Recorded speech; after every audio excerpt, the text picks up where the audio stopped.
Richard, we just talked to John Markin about the science behind genetically modified microorganisms and the workshop that we had just a couple of weeks ago here on campus. Now, you have many roles here on campus, but among them, you're professor of bioengineering and you're the current chair of our division of biology and biological engineering. Just to get us started at the very easy point, is that give us a sense of what synthetic biology actually is. Yeah, so I think synthetic biology is an engineering discipline where we think about engineering out of biological components, useful machines that help us in the world around us. So they could be sort of an enzyme that helps us break things down. It could be a cell that we engineer to go and play some role, biologic remediation, maybe something in your gut. But basically the idea is, how do we engineer out of biomolecular components circuits, systems, machines that do interesting things for us. A lot of it is genetically programmed, so we think about DNA as the sort of programming language of synthetic biology, and how do we specify a sequence of DNA that when we put it inside of a cell, or we put it in a system that can translate that DNA into proteins and other molecules, that it does something that we need. And again, that could be in the context of agriculture and helping plants grow better. It could be engineering the plants so that they have useful properties, grow better in drought, provide more nutrition. It could be things that we engineer microbes, as we talked about in the workshop, that we sort of utilize in the environment, or maybe even the human gut. So there are lots of things that I think we can do with synthetic biology. Basically all of the things that biology can do, we hope eventually to be able to do with synthetic biology. And so what's happening here at Caltech for research in this space? Yeah, so I think Caltech's an exciting place for synthetic biology. There are lots of things that are going on across many different levels. So some of the earliest areas of synthetic biology were in areas related to protein engineering and metabolic engineering, and of course Francis Arnold is obviously a world-renowned leader in that area, and has made amazing contributions in directed evolution. But others, Steve Mayo, who works in a little bit more also protein design, but from a more analytical and computational point of view. When I started getting involved in synthetic biology, I started interacting with people like Eric Winfrey, who was interested in DNA nanotechnology, but DNA nanotechnology, as you imagine from the DNA, is kind of part of that broad umbrella of synthetic biology here at Caltech. How do we do molecular programming, as we sort of described it there? Niles Pierce is somebody who works on how do we design RNA, and how do we get RNA to do interesting and useful things for regulatory systems or other things that we might care about. Mikhail Shapiro works on thinking about how do we build sort of gas vesicles that we can build inside of cells that we can then probe acoustically or actuate acoustically. So there's just a rich, I think, collection of people working on synthetic biology, and so it's a fantastic place to be with lots of different people to talk to. Now at the Caltech Policy Center, we're really interested in the connections and the implications from this sort of research to policy, to the ethical implications for society at large. And so obviously lots of Caltech faculty, including yourself, have served on all sorts of panels and commissions at the government level, at the national level. Perhaps most relevant to our current discussion is the panel you led at the National Academies of Science on the future of biotech regulations. So give me a little bit of a sense of why this sort of discussion about genetically engineered microbes is so important right now. Yeah, so I think a number of reasons. One is that just the way that technology is moving, and our ability to do engineering, our ability to engineer larger and larger and more complex things is something that's exciting and has lots of opportunities, but it's also something that the regulatory system was sort of not maybe designed to handle. I mean, a lot of the regulations, as we found out on the panel that I led on the National Academies Committee, were really written for quite some time ago when insulin was first developed as a kind of one of the earliest synthetic biology products, and we realized that instead of taking pigs and slaughtering them and extracting their insulin, that we could actually insert into microorganisms the metabolic pathways that would produce insulin from basic sugars and other things. Then we started to think about, okay, well, should we worry about this, right? Should we be careful about what we're doing in terms of this new technology? And the answer is yes, of course we should do that. We always want to be careful to protect human health and the environment. And so, 30, 40 years ago, people started thinking about that. As we learn how to manipulate DNA, what are the ethical considerations around that? Because we are often inserting artificial DNA into living organisms, often bacteria and microorganisms, especially in the context of this workshop, but nonetheless things that we should think about their implications. As well as what are the safety implications of all those things. So the regulatory structure that built up around that built up over time in a little bit of a fragmented way. And so now there's something called the Coordinated Framework for Biotechnology. It was really something that it was kind of, here are all of the regulations, and now as we start thinking about these kind of engineered biological systems and how they play through those 30-year-old, 40-year-old regulations, how do we coordinate everything? What became clear was that this kind of patchwork of regulations, while there was a mechanism to try and make it work, it's really something that's not very well suited for modern biotechnology. And I think we see that in the context of engineered microorganisms, the subject of our workshop, where if I go and I engineer a microbe that can, for example, degrade some chemical, maybe I've got arsenic in the environment, I'd like to degrade that arsenic. That sounds great, that sounds like a useful product, we'd like to have that and be able to use that, but I'm going to deploy this in the environment, and should I worry about the other microorganisms that are going to eat that microorganisms and how that plays through the food chain? Sure, I should worry about that, I should make sure I know what I'm doing. Should I worry about sort of the spread of whatever genetic material I might be putting out there? Sure, I should worry about that. And so, but the kind of frameworks and the acts and other things that exist weren't really designed for that case. And so I think it's a great time to be re-looking at that. We have the ability to do changes in the kind of microbes that we deploy. We want to think about how the modern technology for doing that, it's kind of faster than it's ever been. We can do more complicated things than we've ever done before. How does the regulatory system enable us to get those products that are going to benefit human society out, again, in a way that protects human health and the environment, but also allows the innovation that's required to actually take use of that. One way to do it is just to say, we're going to make a very onerous process that takes decades to kind of go through. And sometimes you want to be very careful about it. Sometimes these are things that we have good understanding of, and we should bring those out. I mean, an example I think where you see kind of modern biotechnology playing a quick role is the rollout of the COVID vaccines, right? I mean, these were engineered biological products, right? In that particular case, often, not all of them were done in the same way, but in the ones that were the RNA vaccines, these were things that we clearly needed to get out to help humanity quickly. And we had to, in some sense, use special orders and other things to allow those to go out quickly. But there's lots of those types of innovations, right? And not all of them are going to happen during a pandemic when that pressure to do something quickly is there. I think we want to be able to take advantage of our ability to innovate to help, the global climate, to help food supplies, to help human health, all of the things that I think synthetic biology and engineered microorganisms can play a role in. So what do you think the regulations could look like for genetically engineered microbes? So presumably this is not something that just California decides on its own. It's not even clear that the US can decide it on its own. Yeah. What's the sort of space of regulations? Yeah, it's a great complicated area policy-wise. I think it's a wonderful place for the Caltech Policy Center to kind of play a role and to help think about, because there are hard scientific questions, those scientific questions coupled to policy questions.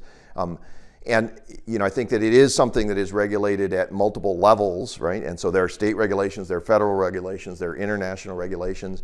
And so what should it look like, I think, is something where we have a sort of well-defined, well-understood path by which a company, a set of innovators can say, we have an idea for a new biotechnology product that we think is extremely useful. We need to understand, what do we need to do? How long is it going to take to do it in order to get that into the market? And the system right now is one where there are many different branches you can take depending on how that particular biotechnology product gets classified. And some of those paths are very fast and very well defined. Some of those are very ill defined and can take a lot of time. And if you're an innovator and you're trying to raise money for your company or think about, sort of how do I invest in the right science, you want to have some knowledge about how is that going to go and what do I need to do and what do I need to provide and how long is it going to take. We don't have that right now. If we take engineered microbes that we're going to put out into the environment, it's not clear, is that regulated by the Environmental Protection Agency? It's certainly going out into the environment. If it's an agricultural product, then it might involve food or other things. Is it the Food and Drug Administration? What about the USDA, the US Department of Agriculture? And the answer is yes, all of those play a role. And that's part of what makes it complicated, is that it's not clear which laws, which statutes, all of these apply to different things. Which ones apply depends on sort of what the product is and how it's going to be used. I think providing more clarity there can help us innovate faster, can help the public be more confident that the policies that we have are doing what they're designed to do, which is allow us to continue to use technology to benefit the human condition at the same time as doing so in a way that is safe, that is understandable, and that satisfies our kind of ethical approaches to things in the government. The international space is interesting because different countries have different views, right? And sort of the role of genetically modified organisms, for example, is very different in Europe than it is in the US and in other parts of the world. And we're a global society. Technology spreads globally, and so we have to think about those things. So I think it's a rich landscape. There are many scientific questions that are not well understood. How long do genetically engineered microbes persist in the environment? How do they spread through the environment? What are the effects that we need to worry about? Are there places that we can say we really have a good understanding of this? It's not quite the same, but it's close enough. So how do we say this is equivalent to something we understand well? And so these are the questions to ask because of that equivalency versus this is really very different. If we talk about a technology like gene drives that are being used to do things like eradicate mosquitoes that carry malaria, or you might try and drive a genetic change through a population. This is not microbes, but you can imagine a similar type of thing with microbes. Then we have to think a lot about, how does that genetic change spread? So if we want to engineer microbes that might spread genetic changes in the environment around them, I think that that's a fascinating area, one that could have a lot of benefits, but one that we have to be careful about and thoughtful about. And the science there they're very interesting questions to try to answer. At the workshop we just had a few weeks ago, we had a sort of unusual setup for Caltech workshops in that we had representatives both from the science, of course, but then also regulators and policymakers as well as industry representatives, right? So it was a sort of one-third balance. What did you find was the sort of, what were the challenges that came up for regulation in this sort of workshop? Yeah, I think part of the reason we brought those groups together is that they each bring a unique perspective. And so, the people in the industry are saying, we're developing these technologies and we see sort of what some of the challenges are to deploying some of these technologies. We see the mechanisms by which we had to go route through things. And they see it from their perspective, right? The regulators who were there, we had both former regulators and current regulators who were there, see it from the point of view of not only how are they trying to help those products get out there in a useful way while maintaining, sort of confidence that we're doing the right thing, but also how does that map to the law? Because the law, again, these kind of older statutes may or may not have been written around a time when we had CRISPR and all of these other kind of new technologies. And so I think they brought that perspective of saying, this is just, this law requires that the following conditions be met, or it has the following triggers, and we have to abide by those laws because that's what our country has decided to do. And the scientists can come in and sort of say, yeah, but here's the questions that we need to answer in order to either change those laws, add to those laws, change the ways that we go through those particular policies. So I think it was a great mix of people that helped us, by bringing multiple voices to the table and having those different voices present and sort of saying, well, from my perspective, don't forget about this or don't forget about this. I think the scientists that attended from Caltech probably learned a lot that they didn't know about what the current system is, and it's kind of a crazy system, right? That some things that you think would not be regulated very carefully are and require sort of large amounts of time. Other things that you think should be regulated, maybe the way the regulations work don't regulate them. I think companies are extremely careful, scientists are extremely careful, but the law sort of applies differently in different situations, and sometimes it relies too much on companies doing the right thing, and sometimes it doesn't give enough credit for companies in doing the right thing. And so I think talking those things through was one of the kind of cool parts of the workshop. And so then, from your perspective, what do you think, why is it important that Caltech is part of this discussion? Yeah, I think there are lots of reasons it's sort of interesting from a Caltech point of view. The scientific questions are hard, right? So these are not things that you can simply say, well, I don't really need to understand the details of it. I can just kind of, make policy without necessarily understanding. No, I don't think so. And I think there are new scientific questions that are going to come up. And so having Caltech scientists involved who understand, here's what's possible, here's what we should worry about, here are things that are really not so much of concern from a scientific point of view, that we have lots of ample evidence that we understand it, and these things that we might worry about as a possible pathway to some sort of bad outcome, we understand that. So I think having that kind of Caltech science connection in there is useful. I also think that, especially in this space, policy needs to be guided by that kind of scientific understanding. And I love that the Caltech Policy Center is providing a mechanism for Caltech scientists to get more involved in policy discussions. When I was on this panel on future products of biotechnology and the kind of effects of the coordinated framework for regulation of biotechnology, I think one of the things that we saw there was that there needed to be more engagement with scientists, especially engagement early in the scientific development process. I'm developing a new technology. I should think through, how is that technology going to be regulated? What are the things that I'm going to have to answer about it? Because doing that early allows me to maybe design it in a way that it is designed for regulation in some sense, right? So I think by exposing Caltech scientists, both graduate students, postdocs, faculty, to that kind of policy perspective, it enables us thinking earlier about how are we doing things, how are these things going to play through that policy framework. So I think it's a great area that the Caltech Policy Center can help pull together scientists and policymakers, people from industry. We have a rich history, both developing kind of new science products and new technologies, but also in having our students and postdocs go form companies and be part of that ecosystem. And for the regulation of genetically modified microorganisms, what are the sort of next steps? Where do we go from here? What are the sort of things that are happening at the local, at the national level? Can you say a little bit about that? Yeah, it's actually really quite a great time, I'd say, in some sense for biotechnology generally, but especially I think for things related to engineered microbes, just because it's a fascinating area. There are a number of activities that are going on in DC right now that we can tie to. So there was a recent executive order on biotechnology that put into place a set of actions within the executive branch to say we need to find ways to allow the country to take advantage of new products of biotechnology. We need to think about what are the bold goals that we're going to try and satisfy in areas related to biotechnology, synthetic biology. So that means that there's a lot of groups within government, right? Different parts of government, whether it's NSF or NIH or the Department of Energy, thinking about, how can we use biotechnology in a useful way. So that means that from the executive branch point of view, they're thinking about what are new programs, what are new policies that we might put into place.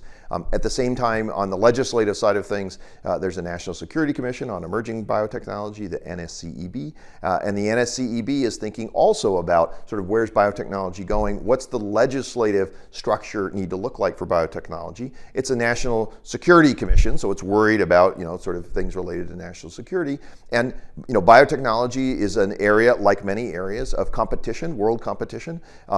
Your ability to provide safe food supplies, to provide medicines and other things in a way that protects your national security is something that's important, and so the NSCEB is going to be thinking about that. Their interim report just came out in December. It was kind of released to the public in January, so we had the access to that. Their final report will come out in December of 2024. So there's an opportunity for us to play a role in the conversation going around that, and maybe to inject a little bit of ideas around engineered microbes specifically. About what might go into that. And then over the year and a half after that, sort of starting in January 2025, the commission will work on implementing the legislative proposal. So it was a Senate convened commission. And so they'll work on, what are the regulations we need, the new laws that we need, the new statutes that we need to kind of cover things. And so I think the timing is perfect. Our workshop is kind of at the beginning of that. I had the opportunity to be in DC and meet with some of the staffers on the NSCEB, as well as some people in the Office of Science and Technology Policy at the White House, and talk some about just this amazing set of conversations that's going on. And our workshop and this activity generally are just very well timed. I think for Caltech and the science and policy activities that we have going on here to play a role in that conversation. Thank you. We're soon expecting to release a report on this workshop. As a co-organizer of this workshop, what should we be looking out for in this report? Yeah, I hope that we'll put out two reports, in fact. One that's kind of policy-focused, one that's science-focused, right? With the policy-focused one saying, what are the challenges to putting engineered microbes in the environment, to worrying about environmental release, and from a policy point of view, what are things that the government could do, policymakers could do, that would enable us to do that in a better way? And again, I think that there's not a lot of regulatory structure, or maybe well-defined regulatory structure about engineered microbes and release in open environments. And so I think there are some opportunities for us to make some recommendations. And we collected a whole set of things from the participants, and we're working through just now what that looks like. And I think what we can expect there is that we'll have a draft report that we can distribute both to the workshop participants, but also to the other players in this kind of area, and use it to create and maintain a dialogue amongst all of the interested parties about What should we be doing? What are things that are already going on? I'm sure we'll find things that as we kind of push out drafts of this report and listen to people, it's like, well, wait a minute, but aren't we already doing that over here? Or wait a minute, isn't that related to this? And that, I think, will help us build a stronger report on the policy side. I think similarly on the science side, the question is, what are the scientific challenges that need to be overcome to implement some of the kind of policy discussions that we need to have and implement some of the decision-making structures that we have? And so, again, there I see something where we start to talk about, well, if we're going to release engineered microbes in the environment, here are some scientific questions that need to be answered. Which ones of those do we really already know what the answers to are, and we can point to those? Which ones do we say, boy, that's going to require new scientific effort, right? And again, that might lead to activities within different federal funding agencies on the science side of things. It might lead to Caltech researchers saying, boy, I'm going to change what I'm doing and really start thinking about regulatory science as part of the scientific output. I want to answer questions that help that regulatory question. So I think those two reports are, kind of the first products that we hope come out of this, as well as a longer dialogue through the next few years as some of these ongoing activities within the federal government kind of play out. Richard, many thanks for taking the time to speak with us. Absolutely. Thank you.